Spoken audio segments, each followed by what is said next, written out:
네, 오늘의 첫 번째 시그널 픽입니다. 나경원 국민의힘 의원을 모셔보겠습니다. 어서 오세요. 네, 안녕하세요. 예, 반갑습니다. 저희가 당선인 시절에 한번 모셨고 네, 의원으로 이제 개원하신 이후에 첫 출연이신데요. 뭐 제가 길게 얘기 안 하고 단도직입적으로 여쭤볼게요. 지금 보시는 분도 다 궁금할 것 같아서 이번 전당대회 출마하실 건가요? 마지막 고심 중입니다. 마지막 고심이세요. 원래 오늘 20일, 이르면 20일쯤에 출마 선언을 할 거다라는 보도가 있었거든요. 네, 글쎄 그런 보도가 있었더라고요. 예. 뭐 제가 뭐 보도에 일일이 뭐 이게 가짜 뉴스다 아니다라고 네. 대응할 수는 없고요. 예. 그거는 왜 그렇게 나왔는지 모르겠는데요. 음. 아직 막판 고심 중입니다. 네. 예, 예. 고심하시는 가장 큰 이유가 있을까요? 저는 이제 뭐 다른 것 아니라 요새 사실은 중진 의원들부터 해서 네. 제가 이제 뭐 원내에 있다 보니까 육선 의원들부터 차례차례 만나서 당의 미래에 대한 이야기를 나누고 있습니다. 제가 네. 4선 의원까지 내려왔는데요. 예. 이렇게 만나는 거를 네. 정말 거의 모든 의원들이 예. 당이 이런 모양으로 가서는 안 된다. 그러니까 당을 오래 하신 분들은 당이 이런 모양으로 가서는 우리 당의 미래가 없다라는 점에 대해서 같이 생각을 공유하시고 네. 있었습니다. 그래서 그런 의견을 좀 더 제가 4선 의원까지밖에 못 들어봤기 때문에 네. 좀 더 당내 의견을 좀 더 수렴하겠다라는 말씀을 예. 드립니다. 예. 후보 등록이 24일부터 시작이 되고 네, 이틀간 다음 주 월화입니다. 월화. 네. 그리고 23일에 한동훈 전 위원장은 출마 선언을 한다고 해요. 네, 예. 그럼 결단을 내리시더라도 마지노선이라는 게 있을 텐데 언제까지는 좀 결심을 그러니까 하실? 후보 등록일 전에는 결심을 해야 되겠죠. 그래서 예. 지금 빠르게 의견 수렴을 하고 있고요. 예. 그래서 이제 의견 수렴을 하다 보니까 당내 최고 다선 의원이신 우리 당의 굉장히 개혁적인 예. 마인드를 갖고 계신 분이죠. 우리 조경태 의원께서는 뭐 혹시 제가 출마하면 예. 좌장을 맡아주시겠다는 말씀까지도 해주시고 해서 굉장히 그런 걱정들이 많다. 왜냐하면 예. 이제 우리 걱정하는 거는 그런 거죠. 지금 당이 정말 뿌리도 튼튼하고 당이 좀 건강해져야 되는데 네. 이렇게 그 가운데서 당이 건강해지고 다음 재집권 우리가 이기는 정당을 누가 만들 수 있고 이기는 정당으로 가려면 어떻게 돼야 되느냐에 대한 그런 예. 고민인데 네. 거기서 핵심은 어쨌든 대통령과 정부가 성공해야지 우리가 재집권할 수 있다는 거거든요. 대통령과 정부가 성공하지 못하면 결국은 우리가 재집권할 수 없습니다. 네. 이미 실패한 대통령과 정부를 내세우면서 어떻게 다음에 표를 달라 그러겠습니까? 근데 사실은 이제 그렇다면 대통령과 이 당대표가 정말 잘 뜻을 맞춰가서 당대표는 민심을 잘 전달해서 대통령 잘못된 건 고치게 하고 예. 그러나 그것이 겉으로 나오는 갈등으로 가서는 안 되는 거거든요. 그래서 그러한 부분에 대한 걱정, 우려 말씀들 많이 나누고 있습니다. 그러니까 지금- 결국 이런 거죠. 잘못하면 예. 대통령하고 계속 각 세우고 대통령하고 싸움만 하는 당대표 되면 네. 이거 어떡하냐. 그런 그런 걱정들이 걱정들이 많군요, 많으세요. 당내에서. 네, 그럼 이제 그러다 쫓겨난 누구도 계시잖아요. 예전에 예. 보면. 예. 네. 얼마 전에 있었던 일인 것 같은데. 네, 예. 그래서 저희가 이제 이게 정말 어떻게 해야지 우리가 다음 뭐 저희가 지금 생각하는 건 다음 재집권인데 그건 다른 게 아닙니다. 왜 보수가 재집권 해야 되냐면 제가 예. 보면 지금 국회에 한번 보세요. 지금 우리가 108석이라는 이유만으로 수의 횡포로 지금 국회를 완전히 장악한 게 민주당인데요. 네. 국회의원 임기는 4년이에요. 그래서 3년 후에 있을 때 대통령 선거를 우리가 잃어버리고 나면요. 그 네. 남은 1년 동안 아마 무지막지한 법들을 국회에서 마구 통과시킬 겁니다. 왜냐하면 그때 저희가 대통령을 잃고 나면 지금은 사실 반헌법적인 법안을 통과시키면 저희가 마지막 대통령의 거부권이라는 것이라도 있는데 예. 그때 가면은 대통령 거부권도 없어요. 만약에 우리가 잃고 네. 나면 그러면 끔찍한 정말 대한민국이 될 것이다. 저는 그러면 지금의 대한민국은 없다고 생각을 하거든요. 지금 예. 민주당이 추진하는 법안들을 네. 보면요. 그래서 어떻게든지 저는 우리가 이기는 정당으로 체질을 바꾸고 지방선거도 이기고 그다음 대통령 선거를 이길 수 있는 기반을 만들어야 되는데 예. 그 과정에서는 저는 결코 이 독불 장군 당대표가 정말 더 또 대통령을 오히려 정말 대통령과 각을 세우고 대통령과 차별해야지 내가 다음 대권 갈 수 있겠다. 이런 당대표가 돼서는요. 네. 정말 우리 당의 미래도 없고 대한민국의 미래도 없다고 생각을 합니다. 그래서 저는 예. 그런 면에서 사실 뭐 의원들 정말 중진 의원들을 생각은 일치하고 있고 네. 근데 이제 그걸 과연 담는 사람은 저는 지금 나가는 사람은 십자가 지는 심정이라고 생각하거든요. 예. 그래서 그런 고민 마지막 하고 있습니다. 나와달라고는 요청을 많이 받으시는데 고민이 좀 많으신 것 같아요. 최근에 여러 차례 내 정치에 있어서는 친도 반도 없었다. 그래서 그런 것들을 좀 다 벗어나야 된다 이런 글을 많이 올리셨어요. 근데 최근에 보면 움직임이 이게 뭐 의원님이 그런 행보를 보이시는 건 아닌데 주변에서 워낙 친윤계 인사들이 나경원 의원을 뭔가 한동훈 전 위원장에 대항할 수 있는 사람으로 거론을 하다 보니까 그런 얘기가 나오는 것 같은데 실제로 좀 뭐 느끼시기에도 그런 움직임이 좀 있었던 거예요?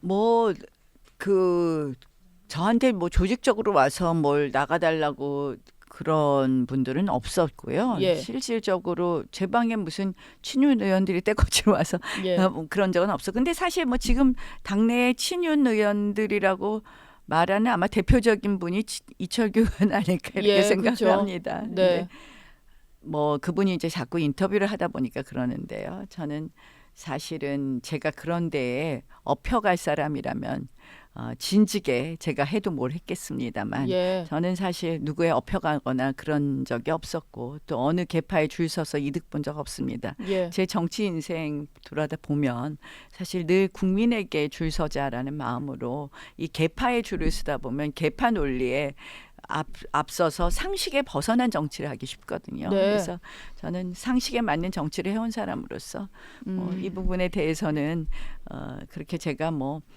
누구에 업혀가서 그 덕을 보고 정치하겠다 이런 생각은 없습니다. 예.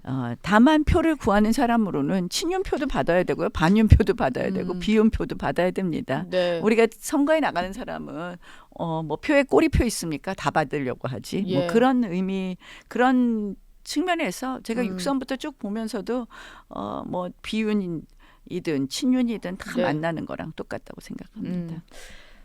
뭐 지금 의견도 수렴하고 계시고 전당대회 관련한 여러 가지 이제 다양한 당내 의견 들으실 텐데 여전히 해소되지 않는 것은 총선 패장인 한동훈 전 비상대책위원장이 바로 나오는 거 이것인 것 같아요. 그리고 또 거기에 한 수를 더 떠서 같이 선거를 치렀던 장동혁 의원이 러닝메이트로 나올 것 같은 상황. 이런 거에 대해서 좀 당내에서 들으시는 얘기가 있을까요? 뭐 이제 그 말씀들도 많이 하시죠. 예. 그래서 사실은 이제 정치 도의상, 네. 뭐 염치상 이런 이야기들을 많이 하시고요. 뭐 그런 점도 당연히 지적받고 아마 예. 비판받을 부분이라고 생각을 합니다. 근데 뭐 출마는 자유다. 저는 네. 그렇게는 생각하는데 출마는 자유다. 출마는 자유지만 예. 그 평가는 알아서들 하시지 않을까 이렇게 생각을 하는데요. 알겠습니다. 전 뭐 책임론 이런 거보다는 네. 사실은 미래에 대한 걱정이 많고요. 예. 제가 생각하는 미래에 대한 걱정 또 아까 당이 건강해져야 된다고 했는데 네. 당에 대한 걱정은 이렇습니다. 이 보수 정당은 참 이 역사성이 약하다는 생각을 해요. 네. 그러니까 뭐냐면 늘 그때 그 시절의 정당을 가지고 있는 사람들만이 주인인 것처럼 돼 있어요. 예. 그러다 보니 그동안 보수 정당의 뭐 역대 원로들이나 한 분도 평가를 받지 못합니다. 근데 네. 저 민주당 세력은 어떻습니까? 이 성추행으로 그렇게 생을 마감한 박원순 시장까지도 다시 소환해서 네. 다시 세우려고 하는 게 예. 민주당이에요. 그거는 그들은 이렇게 나름대로 역사와 뿌리가 있습니다. 뭐 당에 이런 사안이 있을 때 이해찬 전 당대표를 모시고 거기에 의견을 듣고 이렇게 합니다. 예. 우리는 그때 그 당의 현역 의원들, 그때 그 당의 권력자들이 그 당의 주인이에요. 저는 그렇게 보면은 당원들은 무엇을 하고 있나 하는 생각이 드는 거예요. 네.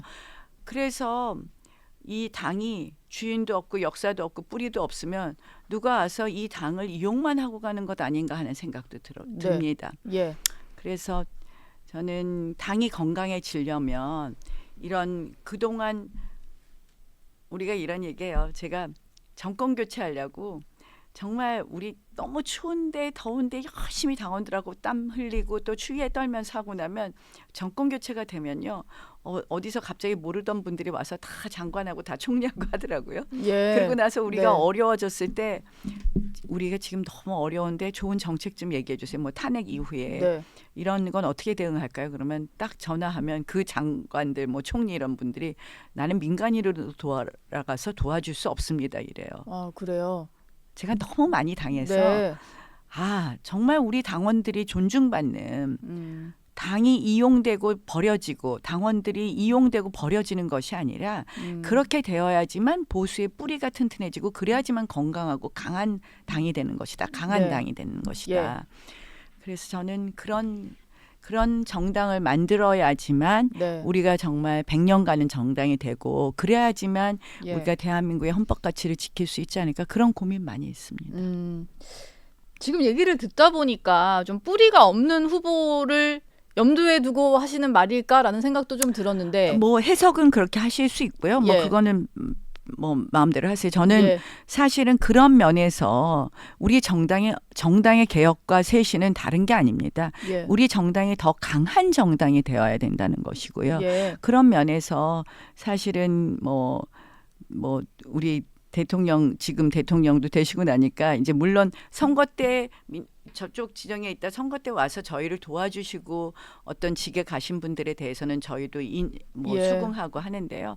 선거 때 특별한 역할을 하시지 않았는데 막 직에 가시면 좀 섭섭하더라고요. 그렇죠. 오히려 열심히 저희가 도운 당원 입장에서 2019년 예. 뭐 조국 투쟁이나 패스트트랙 투쟁 때 오히려 반대편에서 우리를 그렇게 못살게 하시던 분들이 막 네. 좋은 자리를 차지하고 가면 예. 그래서 저는 좀 정당이 더 좀 뿌리와 역사가 깊고 정말 우리 어떻게 보면 우리의 가치를 위해서 싸우고 고생하신 분들이 존중되는 그런 정당을 만들고 싶고 네. 저는 이번 전당대회에서도 그런 과정을 이야기하고 싶습니다.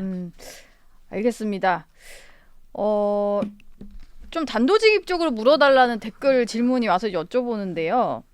출마를 아직 결심은 안 하셨습니다만 출마를 하게 되신다면 한동훈 전 장관을 이길 자신이 있으신지 궁금합니다. 많은 분들이 그래요. 뭐 지금 요새 보면 기사는 예. 이거 뭐 어대한이다 막 이런 기사도 많이 나오는데요. 예. 제가 옛날 그걸 한번 찾아봤어요. 그랬더니 이제 이준석 전 대표하고 제가 한번 전당대회를 네. 했었잖아요. 2021년에요. 예. 그때는 조금 뭐 상황은 지금하고 다르다고 생각을 하는데 이준석 대표가 뭐 한 달 앞두고 그냥 여론조사 돌풍을 일으키면서 쫙 올라오는데요. 네. 전당대회 일주일 전 여론조사에서도 제가 국힘 지지층에서 이준석 대표한테 24%를 지더라고요. 국힘 예. 지지층에서. 지지층에서도요. 예. 그러면 당원에서 당연히 져야 되겠죠. 지금 왜냐하면 어대한이라고 하는 이유가 국힘 지지층에서도 압도적이다 이런 얘기잖아요. 네. 근데 국힘 지지층에서 24% 지는데 제가 그 전당대회 선거에서 당원한테 4% 이겼거든요. 예. 당원에서는 이기셨어요. 예, 4% 이겼습니다. 3.7%. 네. 그래서 결국 국힘 지지층 여론조사와 당원 투표의 결과는 같지 않다. 네. 그래서 당원들은 조금 더 정치의 고관여층이고 예. 그렇다면 당의 미래에 대해서 진정하게 고민을 할 것이고 네. 결국 정치의 미래에 대해서도 더 생각을 해보시면 예. 다른 판단들을 하시지 않을까 이런 기대도 해봅니다. 네. 한동훈 전 위원장은 출마를 뭐 확정 지었으니까 여쭤보는데요. 지난 108일간 본인 보여준 이름은 확정 지었다고 얘기했나요? 뭐 하지만 거의 전원식으로 되었고 날짜도 네. 확정이 됐기 때문에 네. 당 대표로서 만약에 진짜로 당 대표가 된다면 좀 능력을 보여줄 수 있을 거라고 보십니까? 기본 능력 좀 갖고 있는 사람 같으세요? 이제 계속 한동훈 비판하는 거를 막 예. 한동훈 위원장 너무 비판하는데 몰아갔어요, 제가. 예. 네, 그런데 뭐 사실은 그런 부분에 대해서도 저희 뭐 다선 의원들이 다 걱정하는 거죠. 결국 예. 너무 지금 이렇게 우리가 알려지기는 정치는 마치 아무나 할 수 있는 영역이라고 생각을 하는데 네.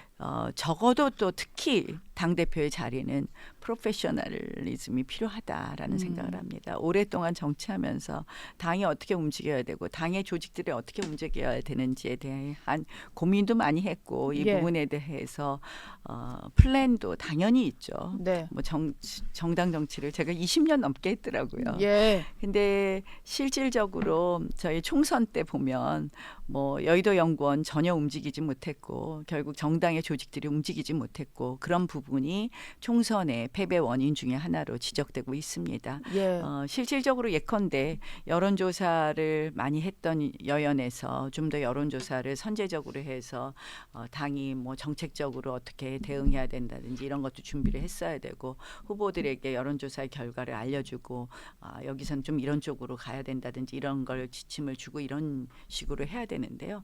여론조사는 열심히 했다고 하는데 그 여론조사를 본 사람은 단 한 명이었다는 거거든요. 예. 후보들조차 여론조사가 공유되지 못했습니다. 네. 그래서 이런 실질적인 이 총선 때의 이런 모습을 보면 역시 그때 저는 비대위원장이 아니라 선대위원장으로 오셔야 된다고 생각을 했었고 예. 비대위원장은 정당을 아는 사람이 해야 된다는 생각을 했는데 네. 제 판단이 맞았구나.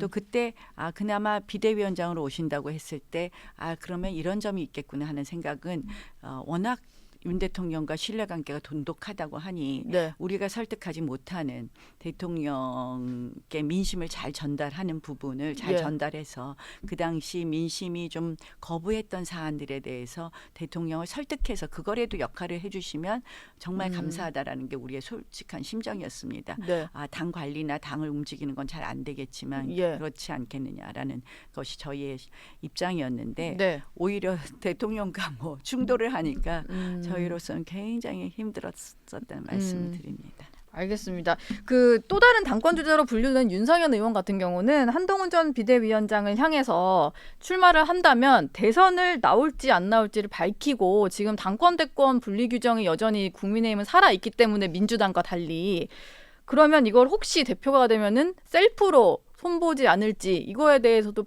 답을 하라고 했거든요.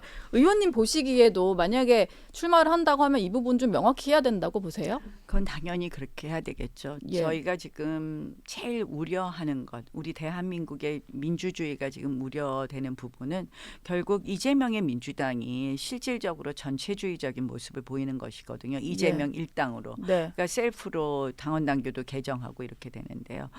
저는 사실 역대 전당대회를 봤어도 지금 이제 한동훈 위원장의 경우에는 뭐 러닝메이트 최고위원까지 지정을 해서 들어온다고 합니다. 네. 결국 그거는 최고위원회의의 절대 과반을 본인들이 지키겠다. 확보해서 예.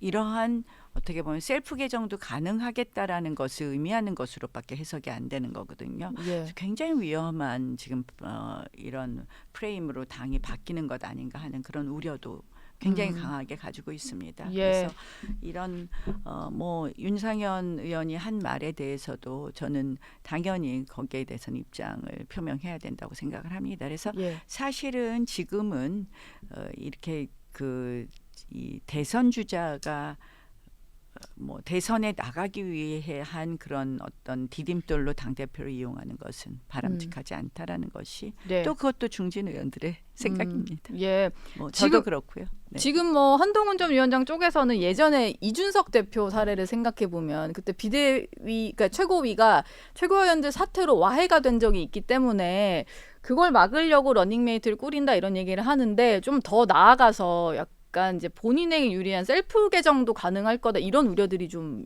있으신 그게 더 거군요. 큰 거죠 지금. 예, 네, 예. 그게 좀 더 크다. 알겠습니다. 마지막으로 민주당에 대해서도 좀 여쭤보고 마무리를 할게요. 지난번에 여기 나오셔가지고 여의도 대통령 발언하신 게 상당히 큰 화제가 됐었는데, 근데 그걸 또 무슨 예, 진짜 그거는 정말 여의도에서 독재를 하고 있다. 아니 뭐 민주당이 마음대로 한다 이런 얘기를 예. 한 건데. 예. 입법 독주한다 뭐 이런 네. 얘기였죠.